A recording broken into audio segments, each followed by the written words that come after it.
தேசிய மக்கள் சக்தி அரசாங்கம் ஒருபோதும் வீழ்ச்சி அடையாது என ஸ்ரீலங்காவின் அவைத் தலைவரும் அமைச்சருமான பிமல் ரத்நாயக்க தெரிவித்துள்ளார்.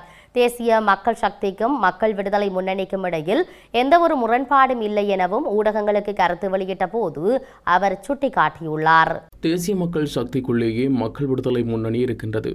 நாம் வெளிப்படையாக பணிகளை செய்தே தேசிய மக்கள் சக்தியை கட்டியெழுப்பியுள்ளோம். பல ஆண்டுகள் ஒன்றாக பணி செய்தே இதனை செய்துள்ளோம்.